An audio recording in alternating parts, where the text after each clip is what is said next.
This is an honorable mention choice of mine. It is by, I believe it's Floria Mason. It's a really nice covered ceramics piece, a lidded container.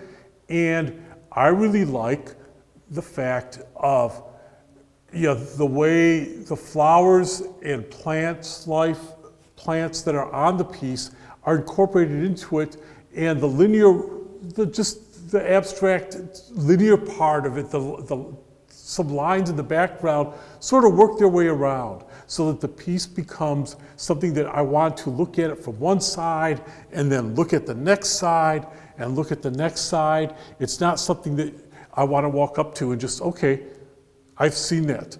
It's like each side has something different to look at. And I think that's a strength of the piece. And it has a really nice lid that reflects the flowers that are on the side, and the piece just works. Another honorable mention, and this one is sort of a little bit off the path of what I just said as far as craftsmanship, but it isn't. It's a art appreciation piece by Kellen B. Geisy, I believe, and it's an abstract piece from a project called Anything But the Box, so taking a cardboard box and deconstructing it and reconstructing it into something different. And I just like the piece. It just spoke to me right when I walked into the room. It's an interesting composition, and I just kept coming back to it. And I think, as someone who's been teaching art at colleges and universities throughout 30-some years, when a piece keeps calling me back, there's something to it that it's like, especially if student work, I look at it, walk away, and I have to come back, and I kept doing that with this piece. In fact, with I think everything I gave an award to, the same idea. I kept coming back to it. I'd walk around the room saying, is this piece really that good?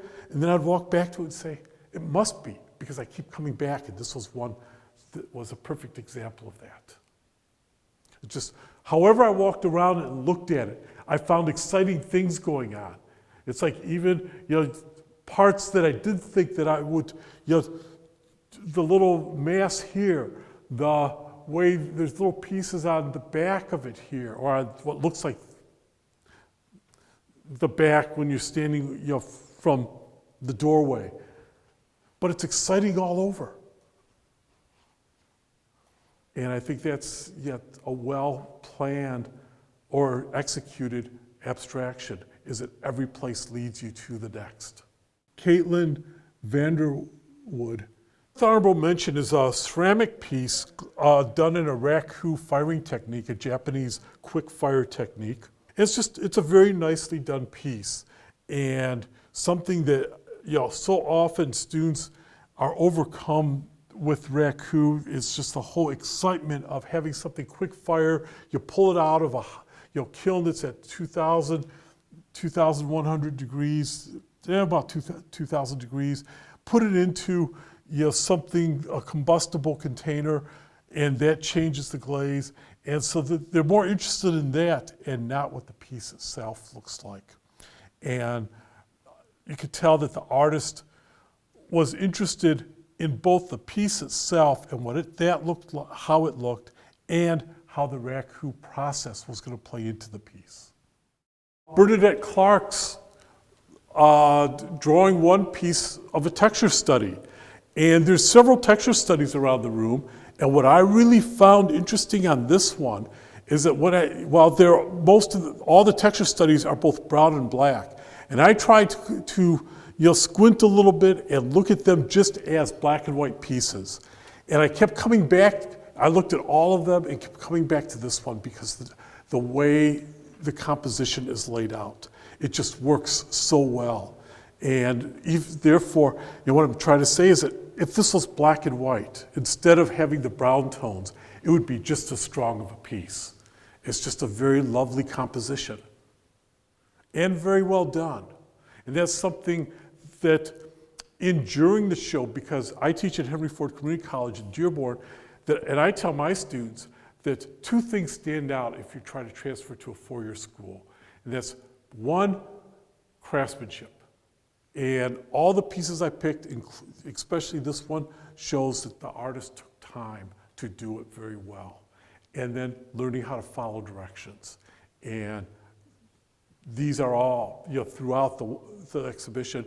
Almost everything shows both of these, which they should, but these are the pieces that really stand out, and this one stands out because the craftsmanship is just so good throughout. Moving to the third place piece, Catherine Kepner from figure drawing class, a portrait.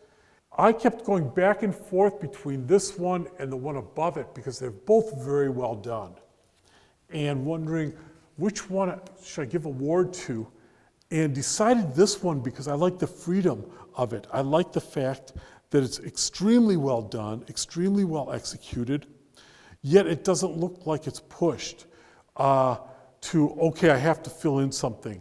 I have to make a dark area here or something. And even part of the body is left off because it's not needed. And it completes the composition without it. And that's really hard to do when you're looking at, you don't see that much of it in students' work, where they have something that they understand, that they did not have to complete do something on every part of the paper because the composition is complete without an area being filled in. And so that's why that one, won an award. Second place is a drawing one piece by Cassidy Armstrong over here. And there are several of these hall studies, and our students do them too at Henry Ford College.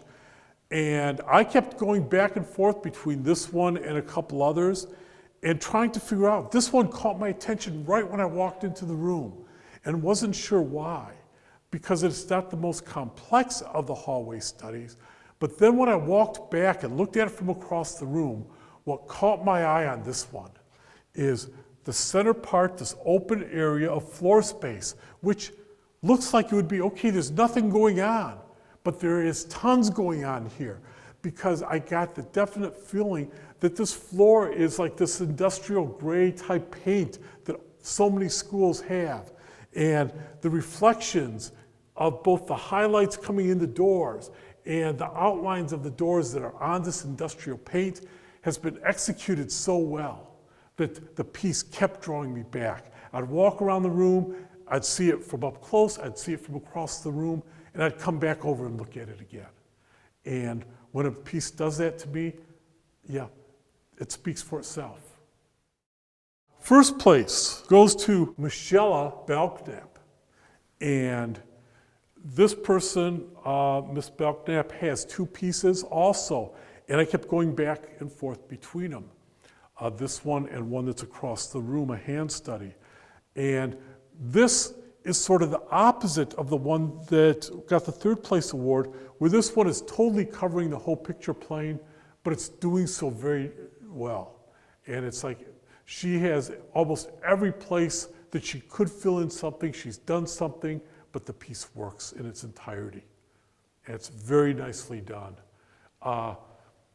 Parts that stand out, the hair is nicely done, it's not overworked. Some of the outfit the same way. She had the foresight or insight to just do enough texture to make the outfit speak for itself. The eyes, you get the idea that the figure is actually looking out, which is sometimes very hard to do for students because the eyes have to both be pointed right at the same spot. If one eye is a little bit off, we don't realize how noticeable that becomes. It's like if I'm looking at you and one of my eyes start wandering, and it's like, and that does happen to me because I had eye injuries as a kid. And then people start saying, what are you looking at? It's, wait, I'm looking at you. It's like, well, your one eye goes off. And it's like, it does that. But so when we look at someone, we expect to see their eyes focused on us. And that's something that's very hard to teach, that the eyes have to be both so that they're looking right at the viewer or looking right at the position that the viewer could also be looking at, as opposed to being, I mean, if they're slightly off, it's so noticeable. And so this piece just stood out. It's another one, when I walked into the room, it's like I noticed it right away, as well as the hallway painting or drawing over there, the texture study over there, and the piece behind. Each of these pieces, they were like immediately noticed when I came in. That's why they became the first, second, third awards. And the honorable mentions, the clay piece and the art appreciation piece. All of them stood out right away when I walked through.